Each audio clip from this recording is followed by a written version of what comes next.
Gente, esse aqui é um dos principais assuntos, pelo menos ali na internet, ali no mundo do Twitter, né? Monark diz que teve canais banidos, querem apagar minha existência. Pra quem não conhece o Monark, ele é um youtuber que ficou muito famoso aí por causa de um podcast chamado Flow, né? Ele e o que que acontece? Principalmente entre ali 2019, se não me engano, e 2021, tipo, o formato podcast tipo explodiu na internet por causa principalmente deles, né? A galera não estava acostumado muito assim ver duas pessoas entrevistando pessoas famosas da internet, da televisão, vendo uma galera falar de coisas que às vezes era muito difícil de conversar, sabe? Geralmente as pessoas famosas assim só falavam, sei lá, com a Globo e falavam sobre certos assuntos. A maioria dos assuntos não eram falados. Então eles trouxeram um formato diferente, né? Onde eles traziam pessoas que eram muitas vezes famosas em algum segmento e abordava assuntos como se estivesse, sabe, num barzinho, dentro de casa. Então falavam sobre vários assuntos por várias horas e muitas entrevistas bombavam e geravam bastante repercussão, né?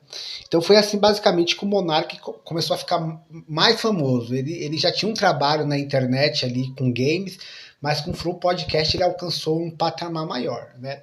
E o que acontece? Então assim, entre 2019, né, 20, 21, o Flow cresceu bastante e aí ajudou outros podcasts a surgirem, né? Hoje na internet tem muitos podcasts. E aí o que aconteceu? O Monark começou a falar de assuntos meio não, totalmente espinhosos. Alguns assuntos eram muito espinhosos, eram assuntos que não deveriam levar para a internet sem ter preparo, conhecimento, base, né? Porque assim, o Flow Podcast já era um canal de bate-papo muito conhecido, então muita gente assistia. E é assim, né? Aquela velha frase do Homem-Aranha. Com novos poderes vem novas responsabilidades. Então, assim, uma coisa é você, quando você ainda é um canal pequeno, você pode, às vezes, falar sobre qualquer assunto e nem ter base. Mas quando você tem um canal que se torna muito grande, com muita gente assistindo, a sua responsabilidade também aumenta.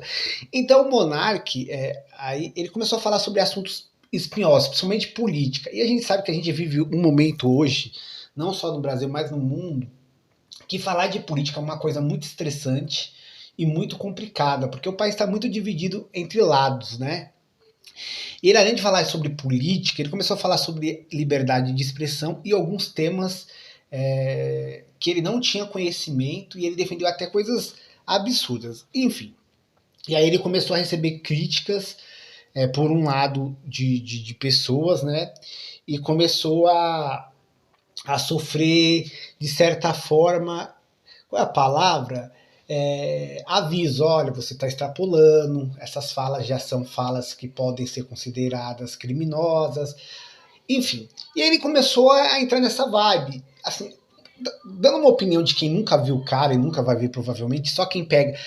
Eu sempre falo que a gente só pega um recorte de notícias da internet, né? Eu tenho a impressão que o Monark é aquele cara que começou a ficar muito famoso, começou a ganhar muito dinheiro, em determinado momento achou que podia falar qualquer coisa, sobre qualquer assunto que não ia dar nada. E eu também acredito que muita gente chegou nele e falou: fala mesmo, pode falar, não vai dar nada não, qualquer coisa a gente está aqui com você. Então ele começou a comprar essa ideia que não, eu vou bater de frente com o sistema. A gente sempre ouve isso, né, quando a gente é jovem, né? Bater de frente com o sistema, né? Vamos derrubar o sistema, né? E ele começou a entrar nessa vibe que poderia que se sentia perseguido, que devia falar sobre qualquer assunto, que poderia falar sobre qualquer coisa, que a liberdade de expressão estava ameaçada. E aí ele começou a bater nessas ideias. E começou a cada vez mais entrar nesse mundo de política, sobre esses assuntos, né? E como eu acredito, como eu acho, né? Eu acho que teve um pouco da vaidade de achar, pô, sou muito grande na internet, tenho 1 milhão de seguidores, tenho várias pessoas que eu considero importante aqui me apoiando, batendo no meu ombro, falando, não, pode falar mesmo. E aí, velho, quando dá merda, a maioria das pessoas que estavam falando isso pra você sai fora. Né? Então, o que acontece? Né?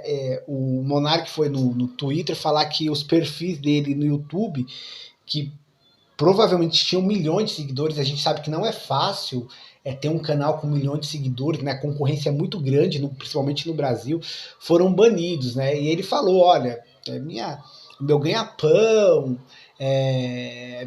a forma que eu ganho dinheiro. Mas ele ainda está usando uma plataforma lá, para fazer o seu talk show.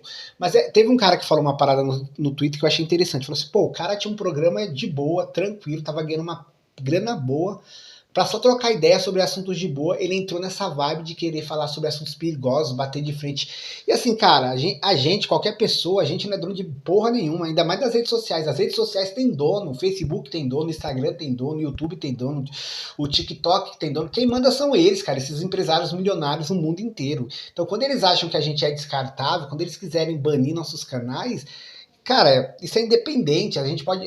Você vê, o Monarca ou qualquer um, tem milhões de seguidores, mas, cara, quem manda é os caras que tem muita grana e que tem realmente o poder, né? A gente não sabe qual vai ser o futuro do Monark dentro do YouTube, se ele vai mudar o comportamento para tentar se adequar e voltar para o YouTube, ou se ele vai tentar ficar nessa outra plataforma, essa plataforma que já deu sinais que poderia banir ele, vai deixar ele continuar. Eu só sei que essa é uma das notícias do dia.